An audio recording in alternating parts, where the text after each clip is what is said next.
The Café collaborations this is a platform where we would like to discuss internationally relevant topics for research and innovation, mostly relevant for interdisciplinary approaches together with technology, natural sciences, social sciences, humanities, etc. And I think that today's topic, the fourth industrial revolution and the future of labor, is very good representative of our approach, interdisciplinary oriented. I would like to welcome here our distinguished guests, as well as our partners from the German embassy in Prague, and I wish you pleasant evening today. Thank you very much. Yeah, ladies and gentlemen, oh yes, one gentleman exactly. I also want to welcome you, would like to welcome you on behalf of the German embassy. We are partnering with Campus Lubyanska and Hype for City in this event. Thank you very much for hosting us again. We had a first event last autumn, and this is the second in this series, Café Collaborations. And it's about collaborations, so about researchers who are from both countries, Germany and the Czech Republic, but who work in the other country. And so we are very happy to have found two very interesting panelists, I think, and also an interesting topic today, which I think is relevant to everyone, also beyond the simple industry, and because it will probably shape our society in the future very much. So we look forward to a stimulating discussion. Thanks to my colleague Filip Rambousek for moderating this event, and yeah, then please start. Thank you very much. Thank you, Alexander.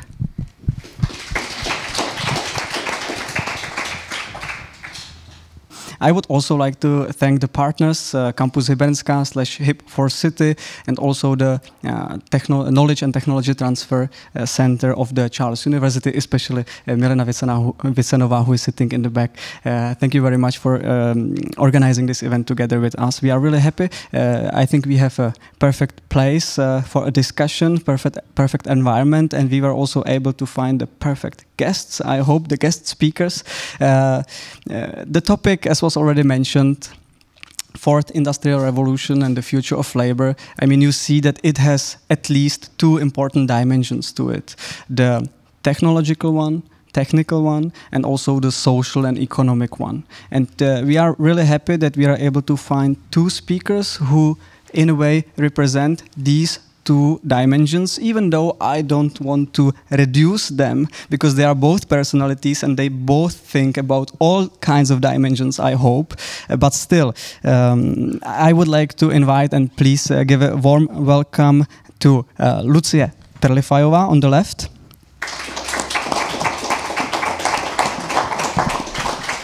Good afternoon. Thank you for the invitation. And another warm welcome for Tilman Becker. Well, thank you. I would like to start with outlining the structure of the evening so that you know what to expect. We will have a discussion of roughly 1 hour or 60 minutes. In the beginning, we will have a little small talk then with both of the speakers. Then I will give them the floor to present their insights and ideas about the fourth industrial revolution from their own particular perspectives.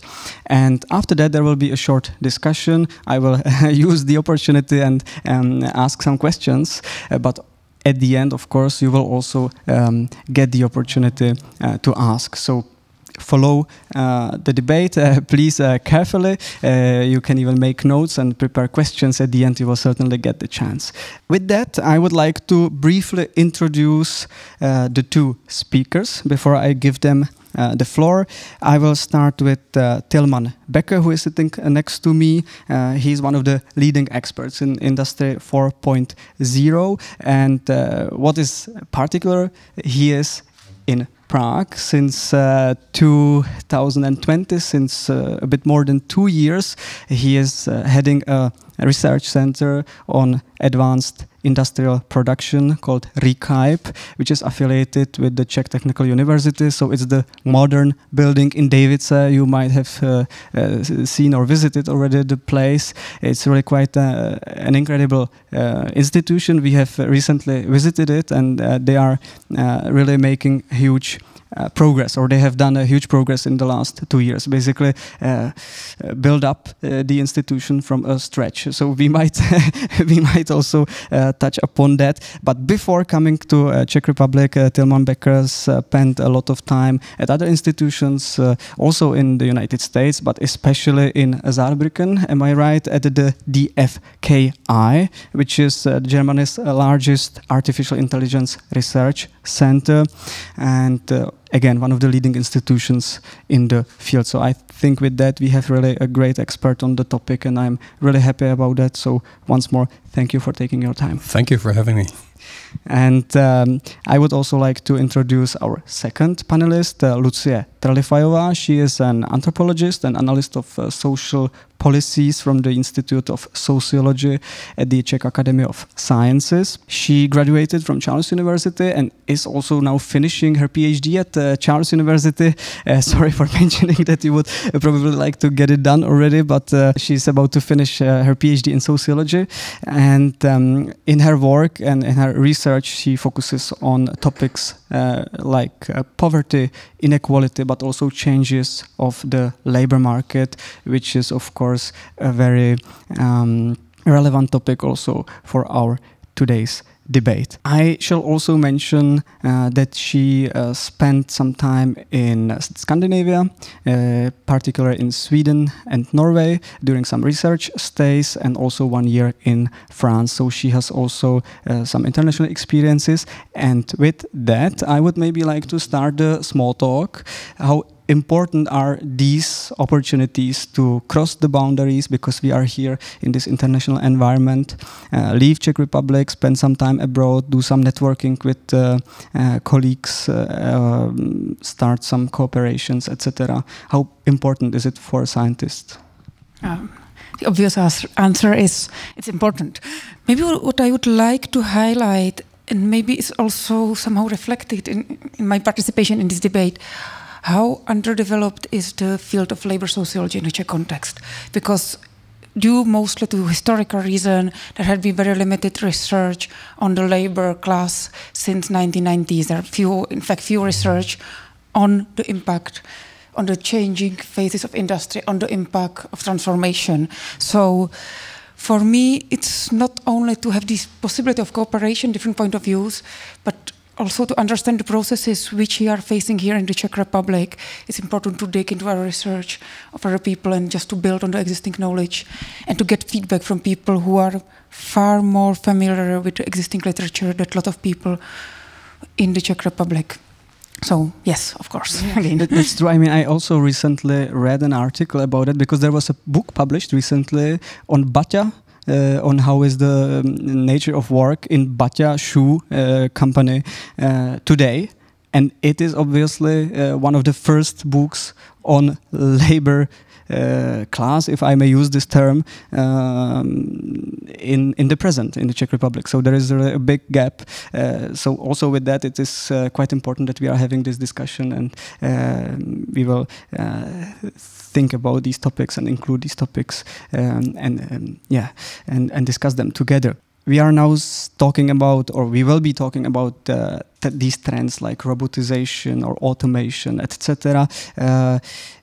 Germany might be a bit more progressed than Czech Republic, or when we also look at the so-called green transformation and other processes.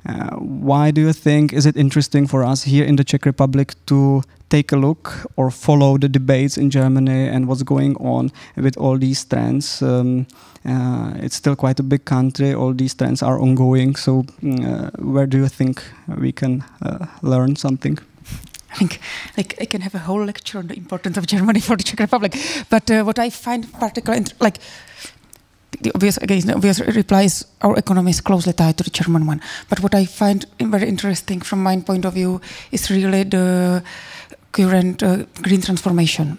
And particular social impact, because when I follow the Czech debate about Green New Deal, structural disadvantaged regions, and the investments which are going in that regions, they often tend to replicate existing hierarchization and the status of low-income workers, which are again treated as those who are somehow unable to accommodate themselves. And I have some friends who work on similar projects in Leipzig, and what I found really inspiring is the focus on the upskilling of these workers, and not only of getting them involved and providing job opportunities for them, but providing local, well-paid job opportunities. And I find this very inspiring for the Czech debate, very much absent at this point. Thank you very much. That's great that we started with this sort of bottom-up, in a way, perspective, and from the humans, human perspective of the humans who are involved in all these processes. I would now like to ask a few questions also, Mr. Becker. I'm curious what are your experiences with the DFKI Institute, because it is one of the really famous institutes. So maybe the first question would be if you could introduce this institution a bit. I think the history goes back to late 80s or something like that. So it is quite a remarkable tradition. So this was DFKI, the German Research Center for Artificial Intelligence, was founded in 1988. And then the first buildings were set up in late '89, and I had first contacts with DFKI at the time as a student still, but I joined DFKI a little later in 1995. It's a distributed research center, so the original two facilities are in Saarbrücken and Kaiserslautern in the west of Germany, and it has since expanded to a very large site in Bremen, a project office in Berlin, offices in Osnabrück and Oldenburg, and also in Lübeck, and a next office will be set up in Darmstadt. So it is spreading. It has grown quite linearly over the last 30 years. So right from the start, growth was built in. We now have far over 1,000 people working at DFKI at these different sites, covering overall all aspects of artificial intelligence. So anything that's advanced informatics in some way is covered, but only in specific sites. For example, robotics, that's mainly worked on in Bremen. The department I used to work in, it's now called Cognitive Assistance. This is more about communications between technology and humans, and including in particular natural language processing as the most high-level communication process, but other modalities like gesture and things. So over the last 30 years at DFKI, we've seen a big transformation in AI. So AI used to mean something completely different than to most people these days, which is, I think, a good thing, because that's not forgotten within DFKI.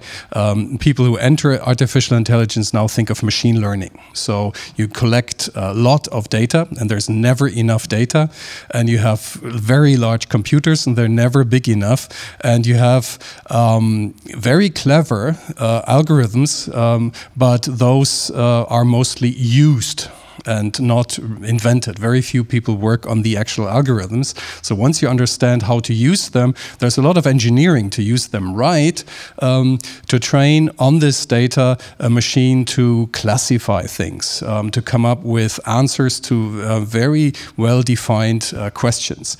In most cases, that does not include any understanding. You show the system 100,000 pictures of cats and dogs and tell them this is a cat, this is a dog, and then you can show it new pictures and it will tell you cat, dog, with no understanding why that's a cat and why that's a dog. It's just reference to previously seen data. And the classical approach of AI was really understand, model data and build rules, but that needs human work, and that's expensive. So these days, the most effective things are done by machines. With all the drawbacks. Yeah, thanks for this introduction. I think we now have an idea of what's going on in Saarbrücken and other places where DFKI is located. I mean, now the simple but also a bit tough and maybe provocative question. You have been working, for this very prestigious, renowned institution, and now suddenly you decided to move to Prague. So please tell us, what was your motivation, yes, and don't you regret? No, last question first. No, absolutely not. This didn't happen overnight. In 2016, Professor Mažík from the Czech Technical University contacted Professor Walster, who at the time was the head of DFKI, to consider a collaboration on Industry 4.0, which is a term that was co-invented by Professor Walster in Germany.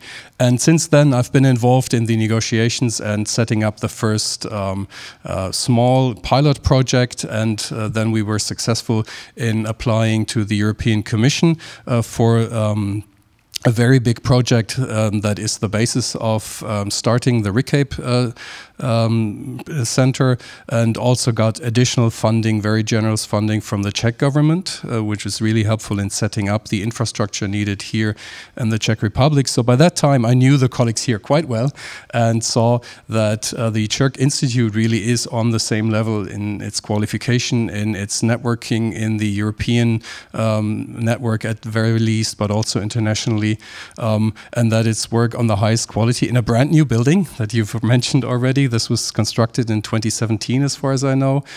So in some ways, it wasn't a very big change. In other ways, it was a very big change, of course, but no, I have not regretted it at all. Please tell us a bit more about what is different. So how do you feel in the Czech Republic, and what you had to learn or adapt to the new sort of environment? Well, most of the things are little things, but I'll start with something positive right in the beginning. People here are much more considerate and polite than in Germany sometimes. Germany is much bigger, so you have different regions where people behave very differently. So it's very hard to say something general about Germany sometimes. But in the very big picture, the difference isn't so big. So it's little details mostly.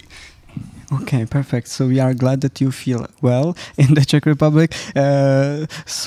Now I would like to ask the two speakers to give their insights, inputs on the topic. And I think it's follows the logic better if we start with Mr. Becker, who will introduce a bit the very term, Industry 4.0.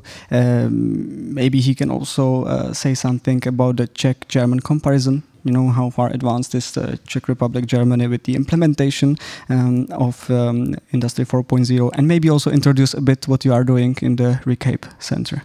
Perfect. Thanks a lot. The floor is yours. So apologies if you were expecting PowerPoint slides. I'll try to just describe the situation. And I really need to start with recapitulating the previous industrial revolutions, because it's very important to always have in the back of your mind that there have been other real revolutions in industry before, and we are able to deal with the consequences. We can probably learn a lot of the way that these previous revolutions were dealt with, but over the long period of time since they are finished, we are reasonably happy with the results. We would not want to go back and work on the fields. These days it's about 1% of the employment force that works in agriculture, and that used to be much, much more before the first industrial revolution. So the first one historically is seen as the invention of the steam engine. So tools and power started a certain concentration back in 1760 approximately, way before the French Revolution. And this really changed the landscape, particularly in Europe, but also in the US quite a bit until like the early 1800s, 1820, maybe 1840. And then towards the end of the 19th century, maybe around 1870, electricity got to it, and a larger network. On the one hand, for information, telegraphs and their omnipresence, and also a rail network that really connected all of these production sites and allowed for natural resources and products to be transported. So that together then enabled a concentration that led to the invention of the production line. So it was not shops anymore, which were derived from the medieval manual labor, but really long production lines with specialized stations where one person had to do this the entire day, which results in enormously effective production, but also in labor conditions that really need to be managed properly. And in the beginning, definitely they were not. So that's the second one, not just power, but also larger concentration and production lines. And then after World War II, electronics got in addition to it. So things were electrified, digitized even. The transportation network extended to streets. Telegraphs at the time were replaced by telephone for a long while, although there wasn't really computer communication like the internet at that time.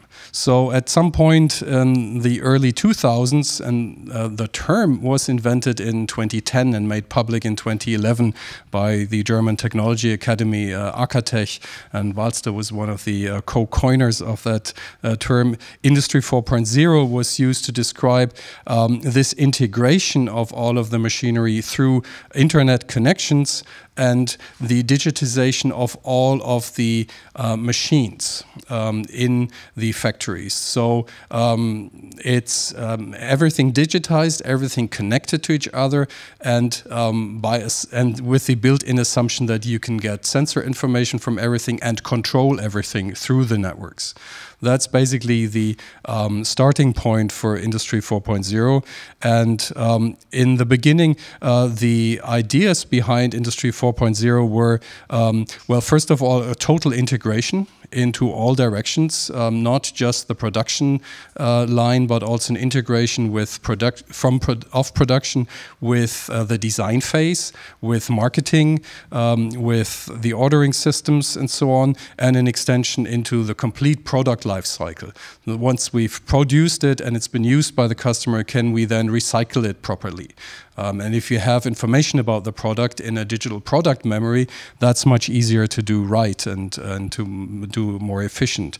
And another idea of this was flexibility in production. A famous buzzword is lot size 1, meaning typically if you mass produce some item, you do 100,000 pieces, sometimes even a day. If you produce screws, that's not hard to do.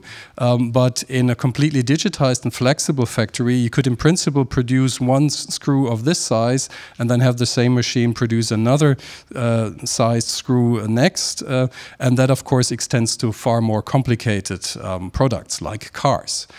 Most cars can be ordered in 1 million or more different variants. However, that is still quite superficial. If I want my car to be 5 centimeters smaller, because my garage doesn't have that much space, the automotive industry doesn't deliver that. Not even Tesla, not by far. So there's a lot of room for improvement, but the underlying idea of flexibility in production to be adaptable to market demands, to customer demands, that's really an important point. And of course, once everything's digitized, artificial intelligence comes into as one of many tools. That's the 4 industrial revolutions and a vague idea of what Industry 4.0 wants to do. And it's important to keep one technology enabler in mind, which is miniaturization. You might have heard of Moore's Law, which is by one of the founders of the silicon industry, George Moore, who stipulated that the number of transistors on a chip will double every like 18 months. So it's an exponential growth. We get ever better, and not linearly, but it's a very steep curve, which is these days hitting the physical boundaries. We cannot make the transistors that do the computation on the chips much smaller. Once we're down to 1 atom, we cannot work with half an atom, and I think they're currently looking at like 5 or 10 in some gates. So we're getting there that this development stops. However, in being able to produce ever more powerful and ever smaller chips, power consumption goes down. So for the same computation, you'll need much less power. That's a very good thing. And it gets much cheaper. So your smartphones, they're amazing products of this kind of technology. 15 years ago, they would have been supercomputers and would be underlying export restrictions. So it's an enormous progress that's being made. And that does not apply just to computing, but also to sensors and actuators, even down to controlling electrical engines for electrical vehicles, electric cars, and in particular to sensors. Your smartphones have lots of sensors.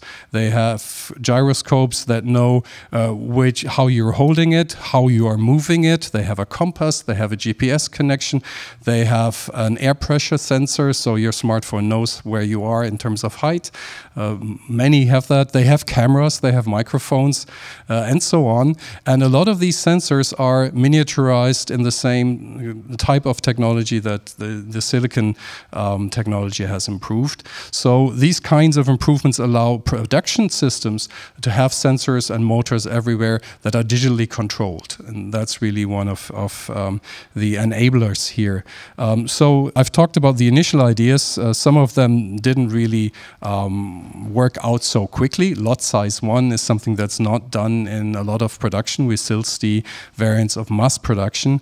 So for the next 10 years, the vision is to really look more into energy efficiency, make sure that the Green Deal can be implemented, look at optimizing production, look at reducing defects and errors in production, look at making production more compatible with environmental restrictions. Can you set up a factory in the middle of a city? Because modern production produces less emissions. That's one of the challenges, and also sustainability in terms of sustainable production. Do we really fully understand the product life cycle, and can we recycle the product so that the raw materials go back into the process?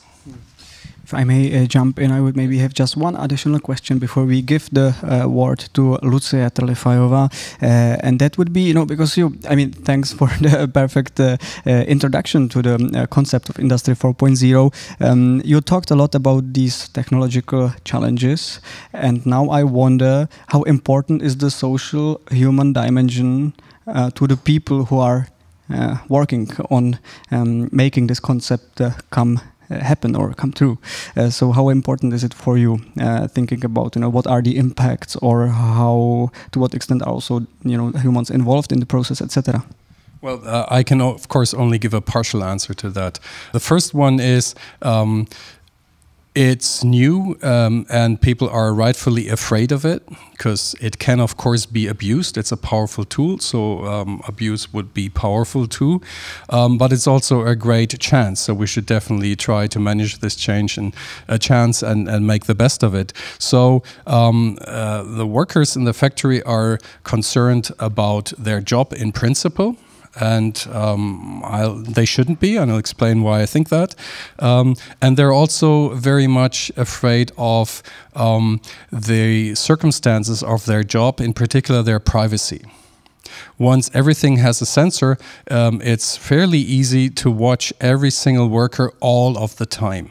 And since they're paid for their job, are they truly selling themselves out for 8 hours for total control? And that's definitely not wanted. Technologically, that's possible. If you have the right kind of country, you can watch people 24 hours a day and have social scores like in China. That's not wanted either. And for the factory, it's an important negotiation with the workers and their unions to understand what workers' privacy are and what kind of data you select about the individual. In the mass, it's very important and not dangerous data if you understand what the workers as a group can do and cannot do. But on the individual level, that's really a big concern. And then finally, the chance of this technology is that it makes it much easier to teach people new tasks on the job. So a lot of these technologies can be used as assistance technology to people. So they can first of all help to not just keep the 35-year-old healthy, powerful male worker, but include everyone, whether people have disabilities, whether they're older or whether they're unskilled, and whether they need more breaks than others. All of these can be included much better in a more flexible production. And if the AI part is used as communication with the worker, it can be used as an assistance system, telling people what to do next, reminding them, observing whether they do the right things and be quiet as long as they work as expected, and then subtly or not tell them that was wrong, please do it another way. This can also be used to watch people too closely, but it's a big chance. Yeah, thank you for these remarks. I think we will certainly get back to it during the discussion. Just before I give the floor to Lucie, I would just ask you to briefly, because you haven't talked about RICAIP much. Okay, yes. So if you could just give us an example, what are you doing there actually? What are these all robots that we have seen recently good for, or how do you work with the industry, etc.? Yeah. So RICAIP is a new center for advanced industrial production, and in particular we are looking at how to distribute work between different sites. So last week we were happy to reopen the test bed, which is a very large laboratory on 2 floors with lots of robots that can be used for lots of different experiments. There's also a facility at CETEC BUT in Brno, and a shared facility in Saarbrücken where DFKI and another institute, ZIMA, are collaborating on a very large space. And we do research and demonstrators in a variety of tasks with machining, so big machines that drill holes and that cut away metal, with additive manufacturing, 3D printers, and there are those that also print metal, and robots, of course, which are not just these one-arm things, but also more humanoid robots that have 2 arms, moving platforms, and so on. And the research is about individual workstations and also about connecting them to humans, which can work with robots in the same space. As long as safety issues are addressed, robots are no longer hidden behind cages. Very large and dangerous ones still are, because if a 500-kilogram robot does this, you do not want to be in the way. The collaboration then is with industry on all kinds of challenges. Some of them are rather boring and on the software side. For example, taking 5 robots from different manufacturers and make sure that they are all assembled in one work cell that can be planned with from one point of view. That alone can save 15 to 20% time and energy in particular. So that's a simple example of getting efficiency from getting everything networked together. And the ultimate challenge will be to make sure that the same implementations that run here in Prague also run in Saarbrücken and vice versa. Thank you very much. With that, I would finally, give the floor to Lucia Trelifajová, who has now her 10 to 15 minutes, let's say, to present your thoughts on this exciting topic. So thank you for the presentation. I think for me it's very intriguing because it's a completely different perspective from what I do. So I've been working for more than 15 years as a researcher, working with marginalized group, low skill, low paid worker, migrant, Roma, both in Czech Republic, also in Ukraine some 10 years ago. So I don't really, as I already said, I am not a labor sociologist, but what I often come across, or what I often speak with people about, is the changing character of their work, impact of precarization, and of course, it's closely connected to the changing character of industrial employment and industry as a whole. So I have this perspective, which will be, I would say, more critical and my emphasis or my experience maybe captures more the negative impact of all these processes that have been already mentioned here, which doesn't imply that all these processes are negative, but my focus is on those who in the society who are in position that they are more impacted by the negative impact. Okay, so I slightly apologize. Due to COVID, it's been at least 1.5 years since I had public presentation in English, so I apologize. Everything was online so far, so I'm kind of nervous. I mean, you are speaking after I have already spoken, so it's absolutely fine. Okay, I wanted to discuss two aspects of which are relevant, I think, for this debate. And one of this is maybe to explain some of the fears and feelings of uncertainty which come with these current changes, which are outcome of the perception of the changes which people, particularly in the Czech Republic, because I'm more familiar with the Czech context, but it's not that different from other countries.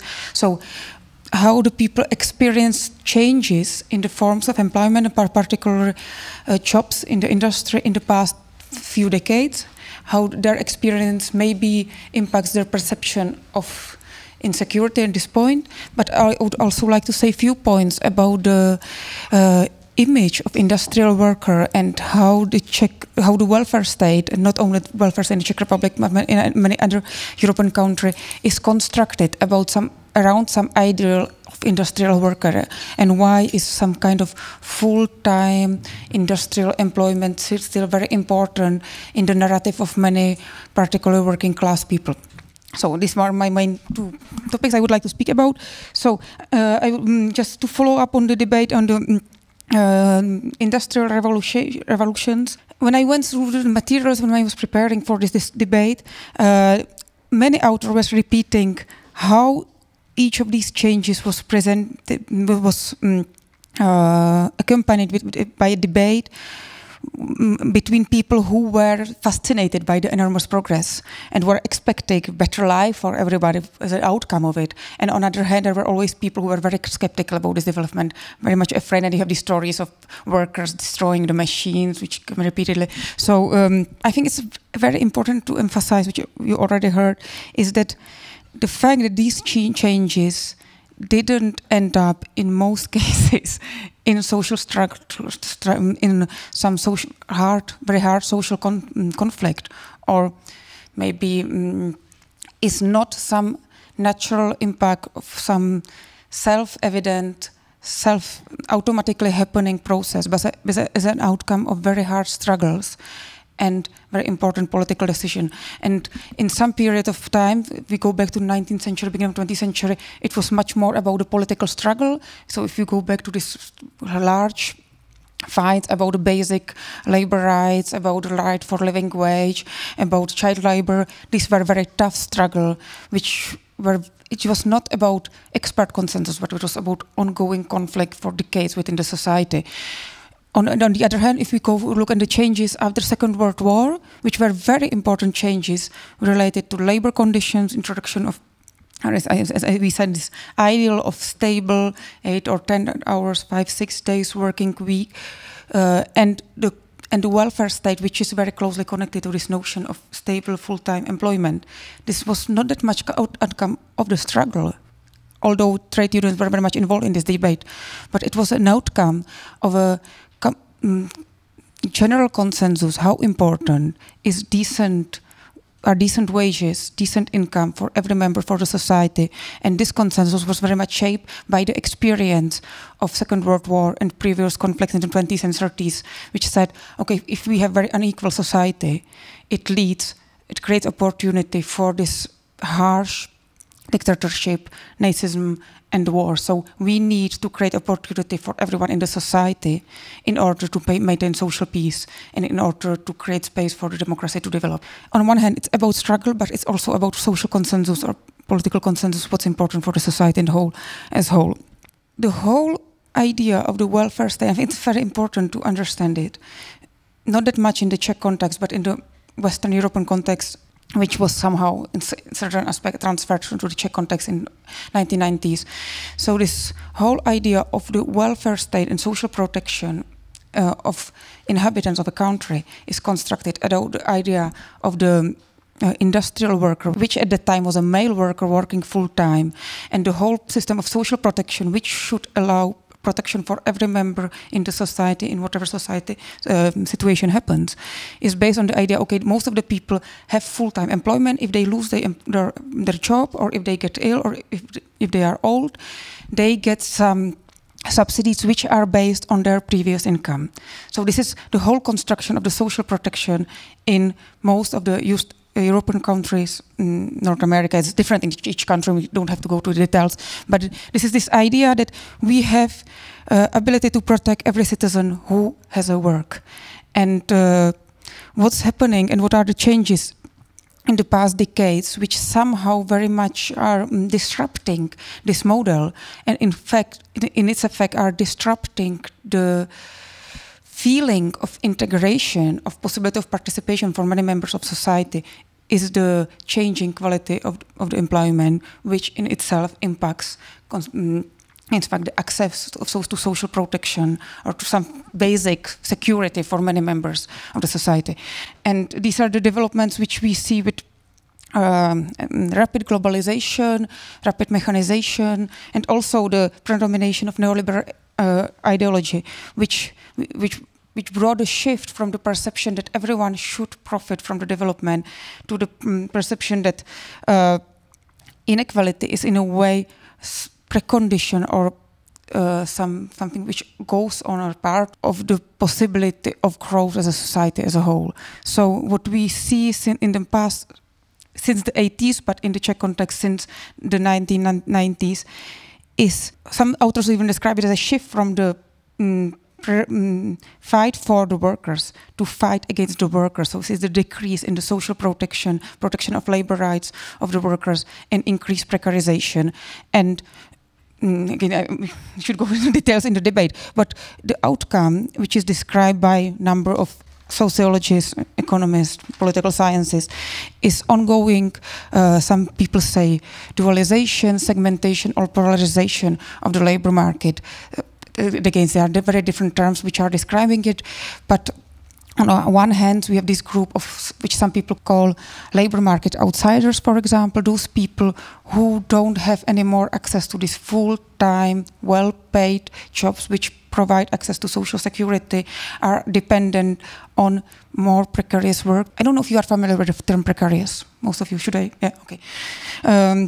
More precarious work, and on the other hand we have these people who are able to somehow maintain these stable positions. We can observe it even in the Czech Republic. So if you take example of the workers in Škoda, they are quite well paid considering from the Czech Republic. They have collective representation, there are strong trade unions, but on the other hand we have people like migrant workers or people coming from the poor regions who work through temporary agencies on temporary contracts, which can be ended on monthly basis. In most cases, there are some legal ways how to do it, even though it's not formally possible. So, what we are seeing currently, and what part of the population is experiencing, I'm emphasizing that it's not the society as a whole, but only part of the society. Because it's experienced only by part of the society, it's also not very much reflected by all members of the society and very much understood. And those people who are experiences this increased level of precarization, insecurity, are also often feel that they are being forgotten or betrayed, and that nobody cares about them. So when I'm doing my research, I do a lot of research in the Czech post-industrial region, in North Bohemia, like Mostecký kraj, they often feel, okay, the state forget about us. They only come to help the Roma, which is not really case, which is not really very much working in many cases because of high level of racism on this level, but no one cares and no one supports us. So they feel they are forgotten, and this is very different perception from the perception of 1950s, particularly in the Czech Republic, the communist regime, but also in many other countries, when the worker was someone at least who was ideal. It never really worked. So the women were excluded, and migrants were excluded, and marginalized groups were excluded. But there was still this ideal of work is someone with a dignity. And the experience of many people who are now working either in services or in Amazon, which is somewhere halfway with industrial services, or on precarious job agency workers, and industry, they feel that they are not only losing their stable income and try to social protection, but they are also losing their social status.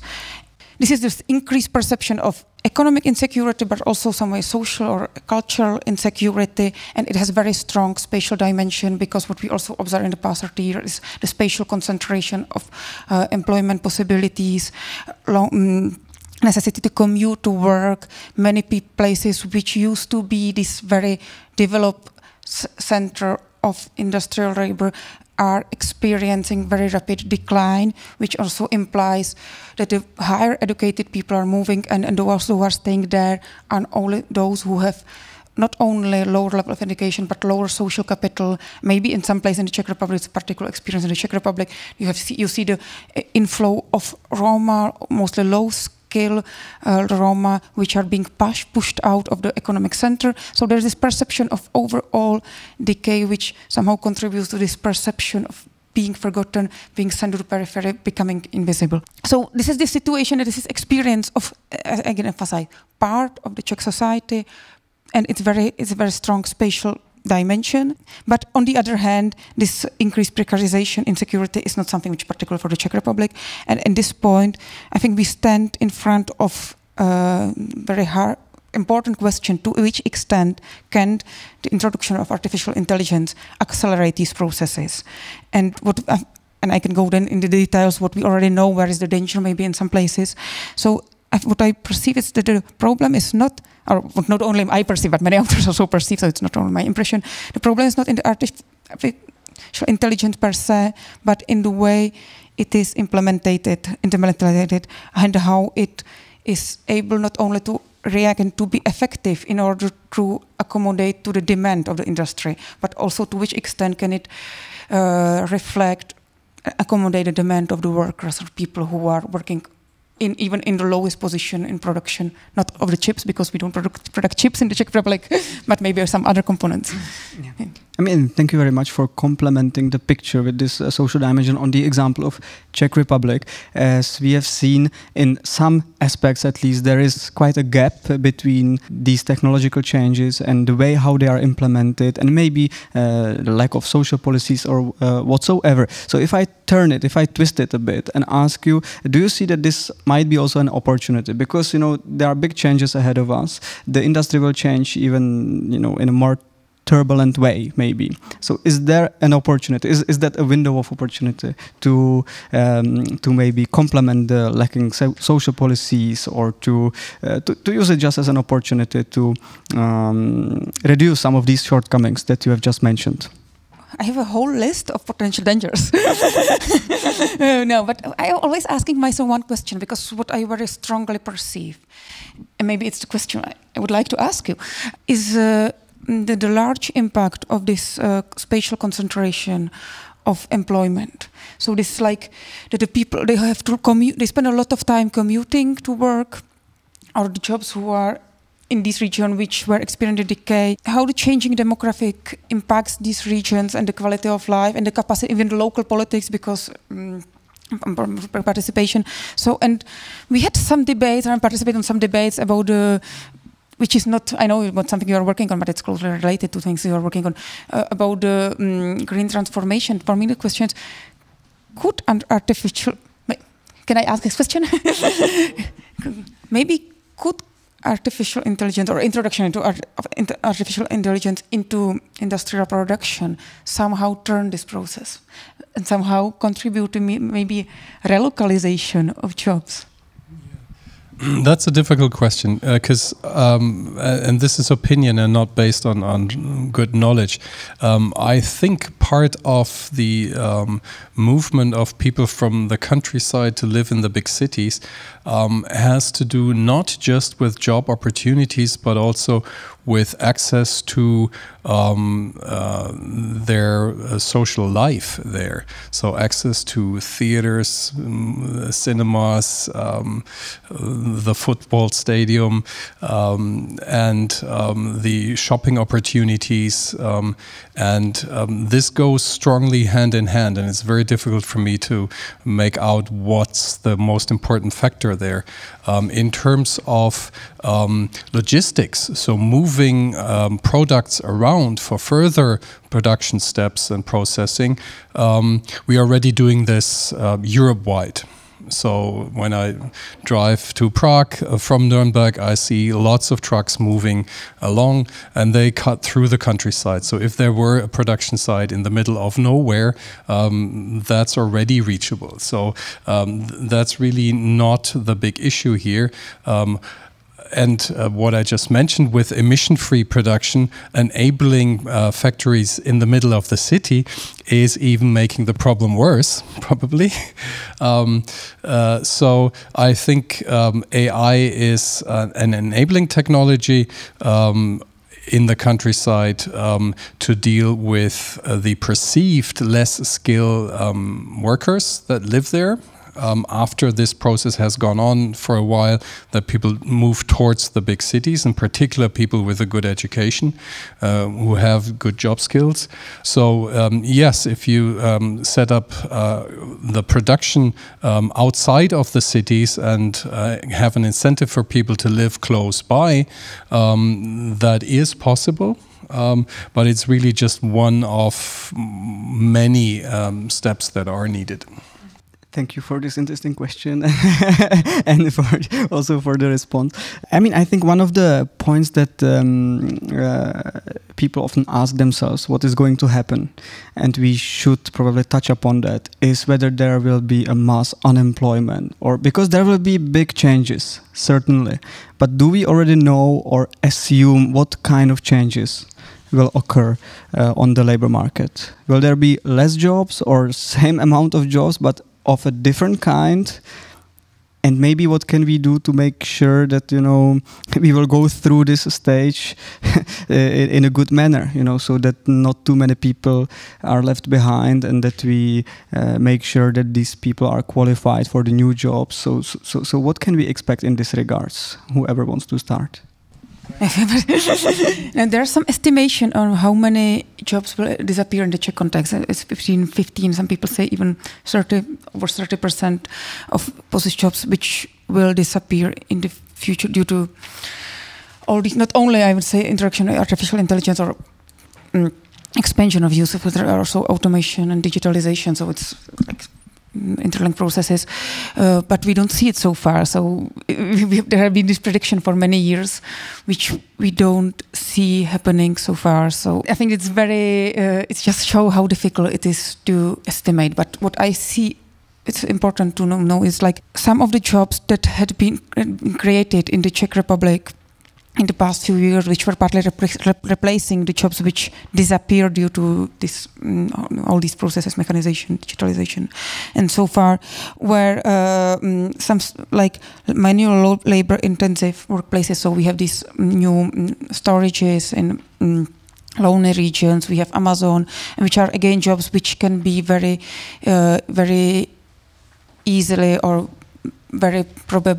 there's a high probability that this job will be replaced, or the people working these jobs might be replaced by some kind of machine work.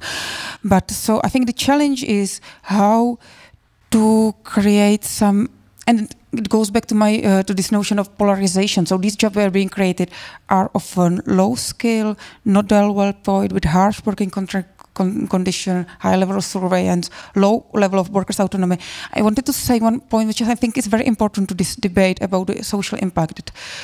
When I did a lot of research with low-income people, and when they were speaking about their jobs and which kind of jobs they prefer, they had experience working in Amazon under this very harsh, controlling, long working hours, commuting, and then they had low wage, low paid, local jobs. They often preferred the local jobs, and for them, the reason why they prefer these local jobs, which are not very often accessible, was even though they didn't provide that much money, it was the feeling of dignity, the perception, the relationship within the collective where they're working, the autonomy they felt they have in their work, which is one of the I think big question we are facing, like to which extent the introduction of artificial intelligence is depriving workers of working on low-skilled position, not higher-skilled workers, of their autonomy and the perception of that they are not just robots, and that they are replaced by robots. So it's like, so it's dignity, feeling of autonomy, feeling of being treated as dignified, equal people by the management, which is a huge problem. Which is, if you know the stories about Amazon, it's like how badly the people take if they are being just laid out based on decision by some algorithm. So it's and the collective, the possibility to meet other people, spend time with them and speak with them, which is again something which is disappearing in these extremely automated places. Sorry, to take so long. So when you ask what's the what we are facing, the question is not how to create new jobs, but how to create jobs which provide people with fair wage, decent wage. This is very important, but not only decent wage, but also decent jobs. And this, I believe, this requires high investment in education and in the skills of people. So this is not about 1 week requalification, how to use a computer, which we often see the targeted people. I have one number which is I found very alarming, which is asked one of my colleagues, and this is the proportion that the number of people who are quitting education before obtaining any degree, like the high school degree, maturita, or even vyuční list, I don't know the English word, I don't know, it's like this very basic degree is increasing from 5.4% in 2005, I think, to nearly 8% now, and in Ústí Karlovar region is 17%, and for girls is over 20%. So what we see that there is, okay, we have a lot of higher skilled people in the Czech Republic, but we are somehow, I'm afraid, if we will overlook this group of people who are just don't have access to adequate education and skill, this will create a huge problem, because these people, they will have to have these low-skilled, low-paid, demanding jobs which are very stressing, and it will create huge social tension. Sorry for a long reply.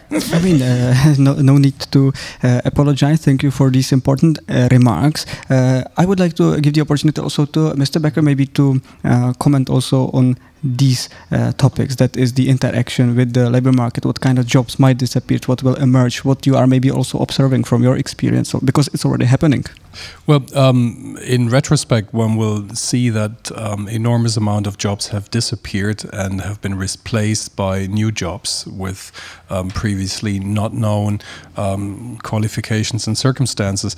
In practice, a lot of this is really changing jobs, so it's very difficult to count that the original job has disappeared and the same worker in the factory now does something else and actually has a new job, and then it's interesting whether that's counted or not. So I see both things happening. From the previous industrial revolutions, losing some, in particular, hard labor jobs and monotonous jobs, which are only interesting up to a point. Some people like to do that, but mostly not, I would think, is something that overall we know how to deal with, but we can make that process shorter or more long term. And the one thing that you have mentioned is education. That's really the basic instrument that we need to use to make this process easier. When I was in school, jobs were something you learned for and then did for the rest of your life. And early on I realized, well, these days are actually gone. That was my grandparents' period. And even then it wasn't completely true. My grandfather started as a smith, learning how to do, what do you call them, for the hooves of horses, horseshoes, and then in the end he was a car mechanic, dealing with automatic gearboxes for a Volkswagen. So that's quite a history over different skills. So what people need to learn these days is to continue learning. So you cannot anymore start a job and expect to do this for 30, 40 years and lean back and never ever have to take an exam anymore, which is highly desirable to many people. But that is gone this time, and we need to enable students at school already to continue to learn throughout their life. And that learning process is definitely something that AI can support. So an AI system that knows what the topics are, that knows how to communicate, can check whether the knowledge has been transmitted, and teach people continuously if it's used as an assistant technology. That's definitely the big opportunity here. The other question is that under control of the employer? So only skills pertaining to the current work are being taught, or is this also done for the employee so that people collect skills and can move them to another employer, which is something the current employer possibly has no interest in. So making sure that education is available for everyone, and that where it doesn't happen, we see that in Germany also, that certain schools basically produce large amounts of dropouts, which are then available for the cheap labor market, but that's not desirable overall, that this doesn't happen, and that there is sufficient money starting way back in school. We're not talking about university here even. Speaking about competencies, at this point maybe I might use this opportunity to draw your attention to one event that the embassy is also co-organizing, and it's precisely on Work 4.0, so it's precisely about these competencies that will have to change and develop over time. And I think on the table everybody has a small leaflet. It's on 18th of May. So if you are interested in these topics, just have a look and you can join us in the next debate. Please, one more applause for our two great speakers, Lucia Trelifyova and Tilman Becker.